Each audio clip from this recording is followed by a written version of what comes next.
पहा नवीन एपिसोड्स एकदम add free.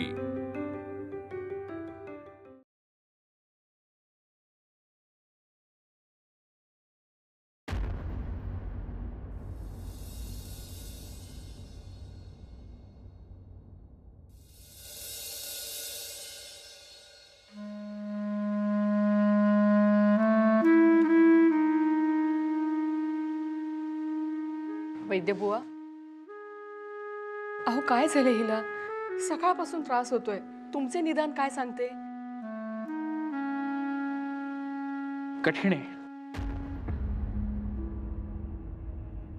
अहो झालं काय नेमकं?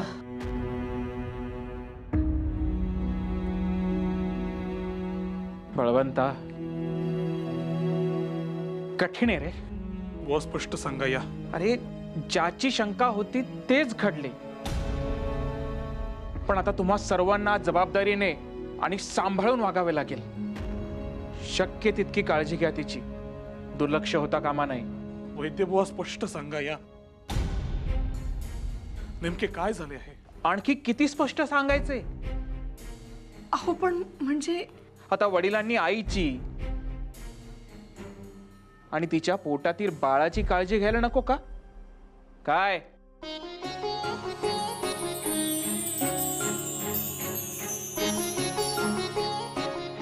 लक्ष्मी केशवा, म्हणजे अरे पठ्ठ्या, काका गोड बातमी आहे.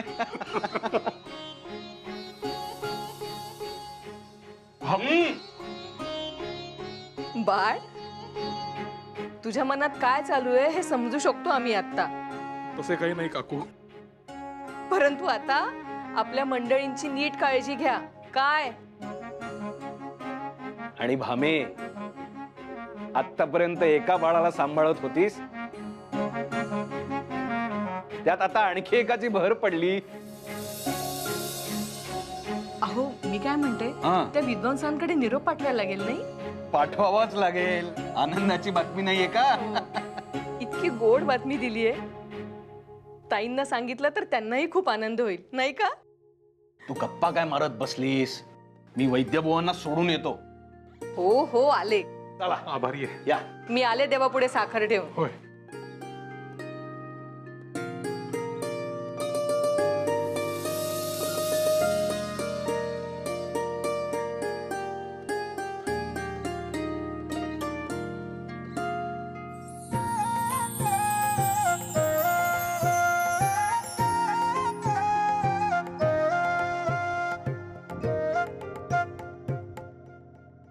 आई,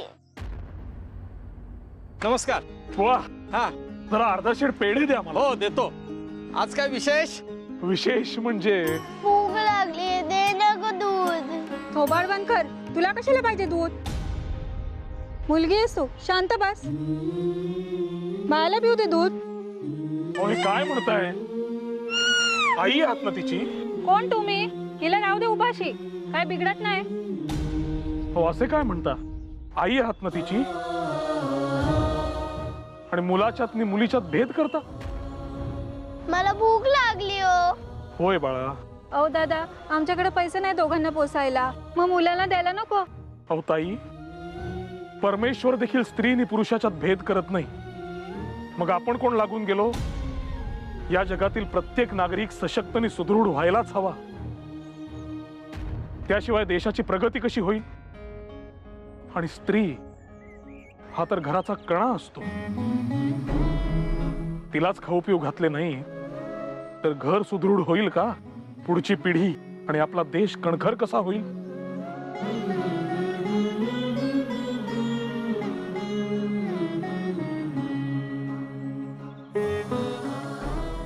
ठीक आहे.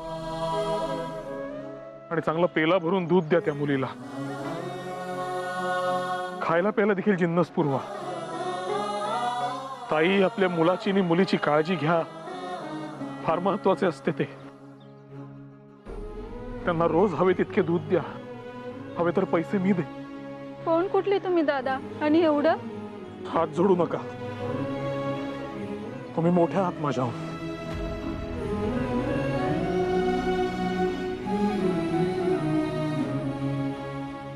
येतो.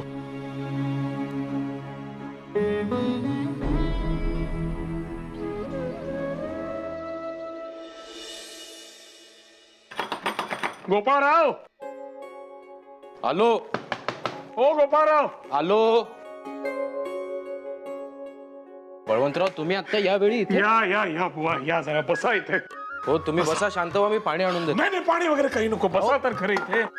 मला एक अतिशय महत्वाची आणि आनंदाची गोष्ट तुम्हाला सांगायची. जरा श्वास घेतो. अहो, म्हणूनच म्हणत होतो पाणी देतो. पाणी नको, ऐका तर खरे. बोला. माझा देखील अजून विश्वास बसत नाहीये, परंतु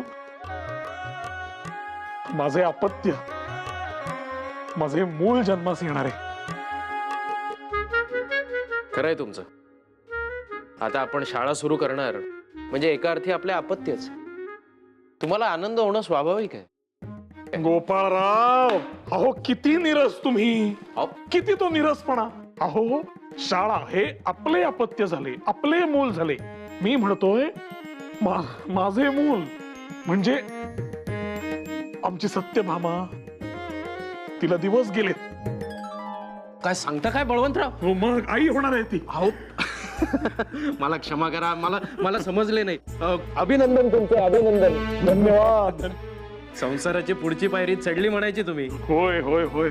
मला देखील कळत नाही कसं व्यक्त व्हावे, म्हणून हे असे काहीतरी आगळ पगळ बोलून गेलो. खरोखर म्हणजे एका बाजूस आपल्यातला एक अंश जन्माला येणार याचा आनंद, आणि एकीकडे पुन्हा बालपण जगायला मिळणार याचा उत्साह. काही पण थांबा, तोंड गोड करा. हो, तुमच्यासाठी देखील मिठाई आणली आहे मी. आधी मी करणार. हे घ्या.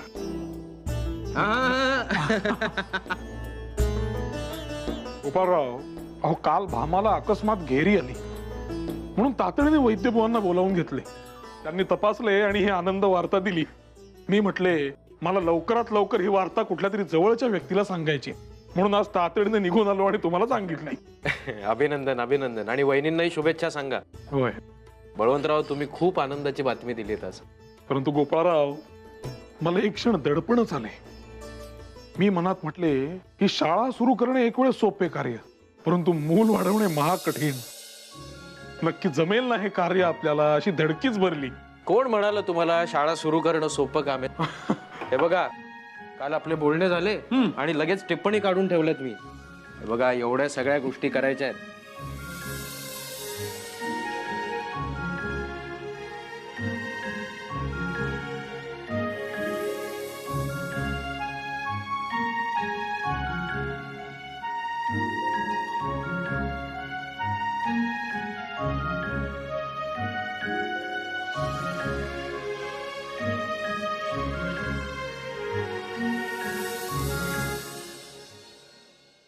गेरे. छे छे छे, अजिबात नाही. अरे साध्या भिंतीची डागडुजी करायची आहे. 6-7 रुपये कसले मागतोस त्याचे? काय ताजमहाल काढलास की काय बांधायला? नाही, 3 रुपयाच्या वर एक आणा देणार नाही मी. परवडत असेल तर बघ, नाही तर वाट धर. नाही जमणार दादा मला. अरे तू गेला. अरे हे मजूर लोक समजतात कोण स्वतःस, आणि आपल्याला काय रावबहादूर समजतात? हवे तेवढे पैसे मागतील आणि आपण देऊन टाकू त्यास. अरे हसताय काय तुम्ही? अहो मी काय तुम्हाला हसत नाहीये काका, या प्रसंगावर हसू आले मला. एकदा माझ्या जागी ये आणि मग विचार कर, म्हणजे समजेल तुला. अरे घर चालवणं काही सोपं राहिलं नाही आता. आणि एवढा हसत असशील ना, तर हा सगळा डोलारा हाती घे. म्हणजे मग मी बसतो आणि बघतो कलेक्टरासारखा. अहो चेष्टा पुरे आता.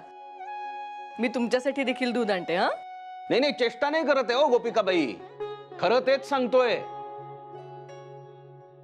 बळवंतराव, अहो आता लॉचं शिक्षण पूर्ण झालं आपलं. नाही, नोकरीची काही शोधाशोध, काही सोय? नोकरी छे, शाळा सुरू करायचं ठरवले आहे. मी आगरकर आणि चिपळूणकर आपले राष्ट्रीय शिक्षण देणारी शाळा सुरू करणार होता. मी काय कोणास विचारून ठरवलंस तू हे? अहो शाळा काढतायत म्हणे. आणि पगार काय असणार आहे तुझा? पगार? अहो उलट पदरचेच पैसे टाकावे लागतील. घ्या. अहो आपल्या अपत्यच नाही का ते? अपत्य? आणि मग तुमच्या ह्या अपत्याचं काय? या घराचं काय?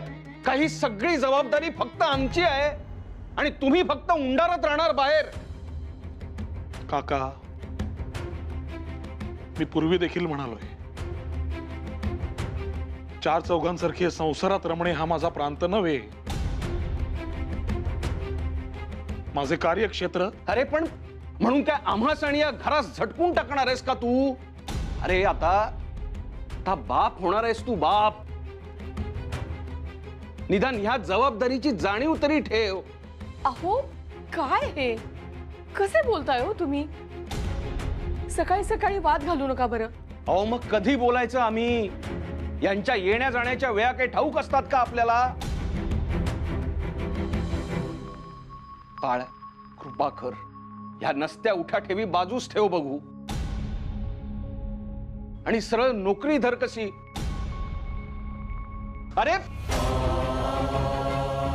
अहो बाळ माझं ऐकून घे. बाळ बाळ गेला. काय हो तुम्ही पण? एवढं टोचून बोलण्याची आवश्यकता होती का? हो त्याच्या काळजीपोटीच बोलतोय ना मी. त्याला समजावून सांगितलं तरी समजतं का? हो हो, पण तुम्हाच माहितीये ना त्याचा स्वभाव आता. काय बोलू?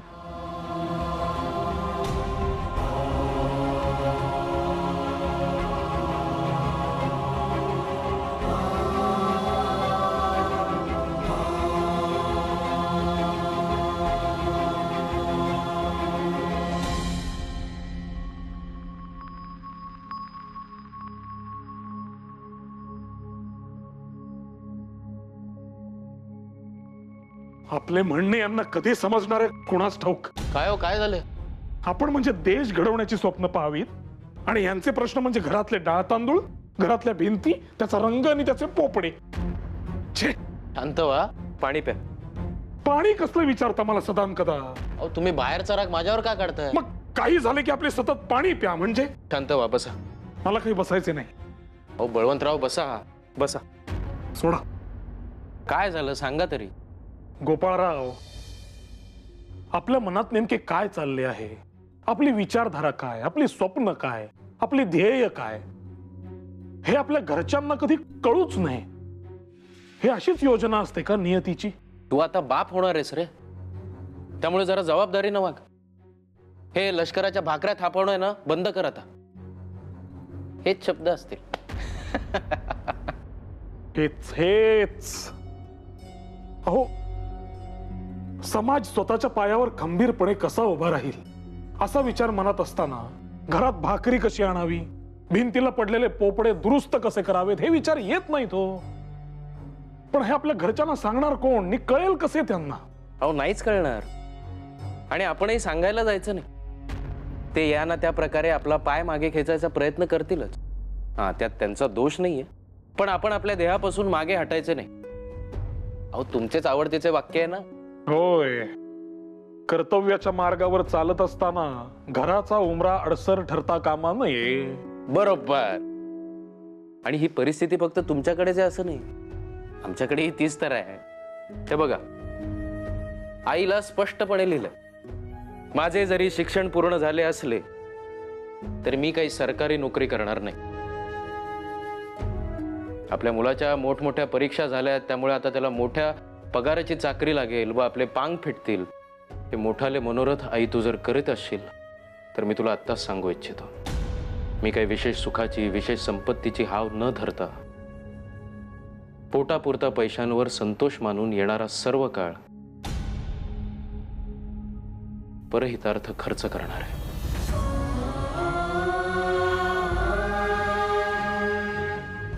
हे इतके स्पष्ट लिहिलेत तुम्ही तुमच्या आईस? थेट. कितीही बोचरे असले तरी हे सत्य आहे, आणि शेवटी आई येते, घेईल समजून. आई समजून घेतीलच, परंतु मंडळींचे काय? त्यांच्या प्रती तुमच्या जबाबदाऱ्या आहेत. त्या नाकारून नाही, नाकारत नाहीच मी. आणि ते तत्वातही बसत नाही माझ्या. कसं आहे बळवंतराव, दारिद्र्य हा माझा सर्वात जुना मित्र आहे. आमच्या मंडळींनाही त्याची जाणीव होईलच. हा, आणि पोटापुरता धन कमवीन इतकी सोय मी नक्कीच करेन. गोपाळराव, आपण आज केलेले निश्चय उद्या निश्चित आपल्याला यश देणार, नक्कीच. त्यावर विश्वास ठेवा.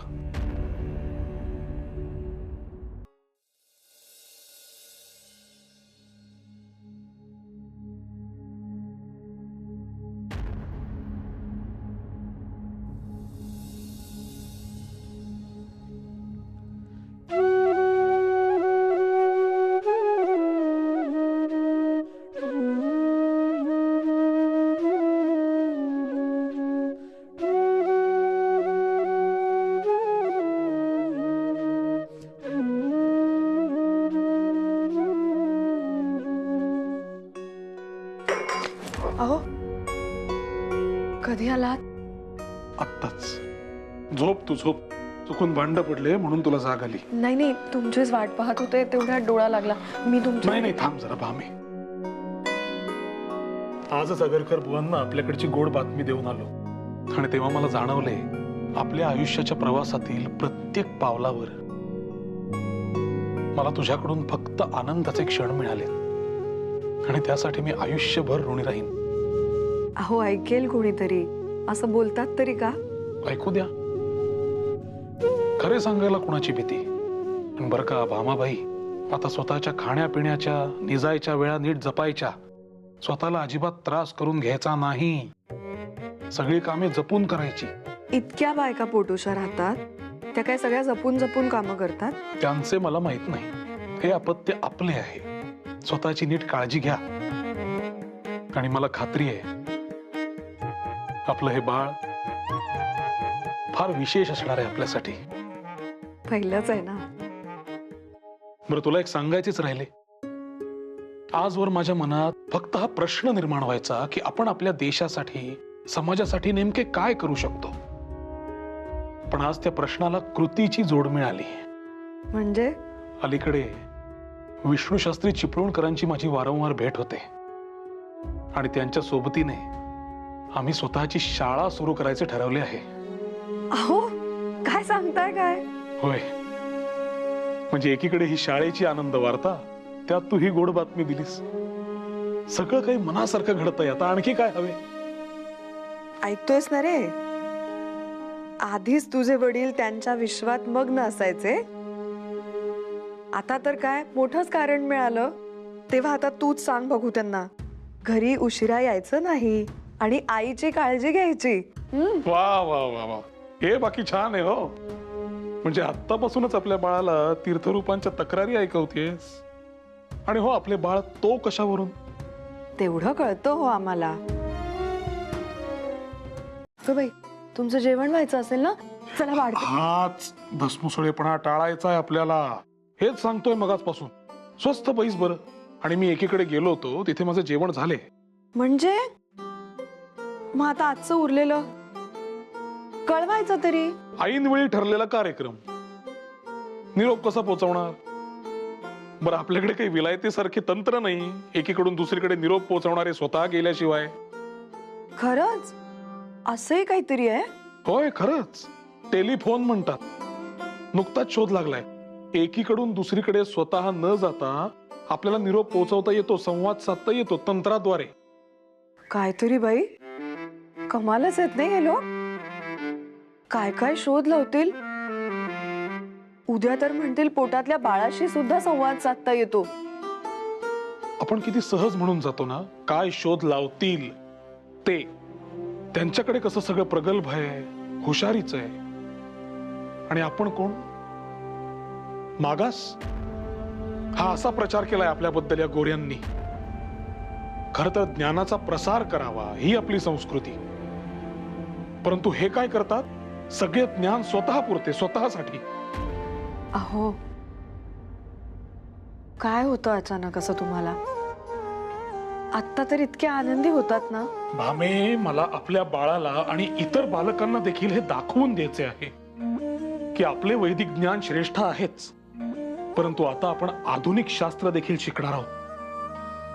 आपण फक्त मोठे होणार नाही, आपण घडणार आहोत.